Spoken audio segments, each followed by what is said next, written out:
Researchers say a quarter of obese middle-aged women and 10% of obese men in Britain fall into the fit but fat category, meaning they don't have any weight-related conditions. Body-positive influencers have long spread the message that being larger doesn't always mean you are unhealthy. Well, joining us in the studio is actor and body-positive influencer George Keywood. He believes BMI doesn't matter, and doctors say he's in good shape. Meanwhile, health and lifestyle expert Stephen Miller, who joins us from Stratford-upon-Avon, says you can be fat and fit, but you can't be fat and healthy. So let's start with you, Steve. So just in terms of BMI, I've always thought it's not a brilliant measure in itself. Should we rely on BMI as a measurement of how healthy we are?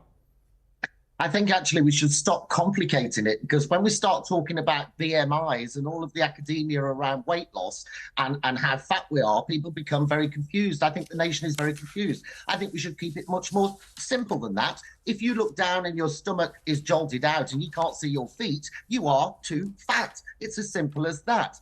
Now, coming on to the part where can you be fat and fit, the answer to that is yes. I mean, you only have to think of sumo wrestlers. I mean, they are very, very fit. I certainly wouldn't want to argue with one of them. And I also know people that are bigger people that do marathons. So, yes, I think you can absolutely be fat and fit, but can you be fat and healthy? Absolutely not. If you're too fat, you are potentially putting yourself on death row. Well, let's get George. You're laughing at that. Do you consider yourself to be fit? Do you consider yourself to be healthy? I would say for a plus-size man, I'm very fit and healthy. And I've had checks recently, blood tests, all sorts of checks to check those things, and everything comes back on point. So for him to say that, I mean, I feel like it's just an attack. You know, I mean, me being a plus-size man shouldn't be an issue. As long as I'm healthy and I pay private healthcare so I don't affect anyone, Sure. You know. That should be what's important here. That I'm not costing anyone anything other than myself, and I'm changing that for myself to make myself better. Of course, and you mentioned you have private healthcare. A lot of people who are larger do not have private healthcare, and they use the NHS. Now, obviously, as a medic, I will stick by the medical opinion, which is that we want to encourage people to be lighter because you have far fewer complications going forward in terms of ischemic heart disease, for example, shortness of breath, varicose veins, etc., etc. It was really interesting you used the term plus size there. Well, the reason why I say plus size is because, you know, Steve over there is saying fat. I mean, I think that's quite degrading. I think that's quite unnecessary. The same when you look at the BMI index. I mean, you're looking at something that was made in the 1830s or something, you know, and in that it says obese. I don't think obese is necessary. I think it's very outdated. And I think we should just say plus size or overweight, because that's what it is. You know, I don't think it needs to be drawn out into this whole sort of attacking, you know, because I feel like saying fat and obese is quite abusive. In my eyes. And Steve, just in terms of that, I think that's a really good point. It's quite pejorative, isn't it, to say you're fat? And all that does is reinforce your behaviour. So you have low self-esteem, therefore you may well eat more, feel really bad about yourself. Should we stop attacking people who are bigger and try and encourage them? It's not about attacking people. And the thing to remember is the word fat won't hurt you. But it does hurt you. But it does hurt you, doesn't it? It hurts people's mental health. That's the issue. And that is a contribution to why people are plus size and do gain weight. No, you're absolutely wrong on that. No, not at all. It's all about how I'm living proof. It's all about what's said. It's all about how it's delivered. The word fat will not hurt you. Being fat will. And I actually think George is too gorgeous to be fat. Does that make it sound a bit better? I actually think he's a lovely chap. But I do worry about him because the evidence is clear. In fact, one of the biggest studies showed that if you're obese, I know you don't like that word, George, but if you're obese, you're 96% more likely to have heart failure. And listen, mate, I don't want you snuffing it too early. That's the thing. Does it matter, Steve, where you carry the weight as well? Because the research suggests that if you're carrying the weight around your middle, then you're going to put greater pressure on your organs.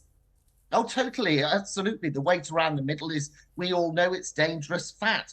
The key thing here, though, as well, is in the UK, we've gone down this normalisation route where we've started to kind of say, you know, let's all go on the. It used to be the catwalk, now it's the fat walk, and it's all cool to be fat. You know, if you're happy and you're fat, clap your hands. Now that sort of culture isn't good. Now, and it's not about being horrible to people. It's not about being cruel. We have to be kind. I mean, you kind of just said it there yourself, though. You called it the fat walk. I mean, you kind of go against exactly what you're saying to some degree, because you're saying fat walk. That's quite a horrible thing to say. I mean, I'm just saying to people, be happy in yourself, and be George, positive. You know, you do this on social media. Yeah, a lot. You are body positive on social media. Do you always feel positive? If you walk into a gym, for example, do you feel confident enough? Because we know that gyms can be intimidating places. And a lot of people say, well, if I'm bigger, I don't feel like I fit in there. I want to do something about it, but it's difficult. It is difficult. I mean, look, you're always going to be thinking. You can never stop your mind from thinking. For me, I don't really care what anyone thinks or says to me, because that's just me as a person. That's but you're who I strong. I'm a strong-minded person, very strong. But I think for a lot of people it can be really difficult, feeling uncomfortable in your body because of the labels that have been given to you, and then going into an environment full of people that are in good shape and working out. It's kind of like, it's not a nice place to be. Doesn't mean they're healthy either, does it? No, it doesn't. I mean, they could be smoking, drinking, doing all sorts of crazy stuff, and they could be in worse shape than anyone else there. And you have been taking real efforts, George, you were saying to us when we were talking before, to actually try and lose some weight, and you have been losing weight. Yeah, I've lost I'm just over 4 stone in the past 4.5 months, and that's done by calorie defect and just strong mind control, basically. Me just saying to myself, I don't need that. But even though you're positive about your own image, you still want to lose weight. That's the most interesting thing. I think ultimately, I know that long term it's not sustainable. You can't be this size forever. You don't see old people of this size in existence. So I'm not stupid, but at the same time, I don't think there's any need to put people down on their journey to try and improve themselves. I think that was the point Steve was making, wasn't it? That he wants you to be around for longer. Exactly. Yeah, and I appreciate that. Steve Miller and George Keywood. Gorgeous George. Has it been named like by that, Steve? You can have that one. I'll have that Thank one. you very much indeed. Thank you. Lots more still to come on Talk Today, the English Football Association.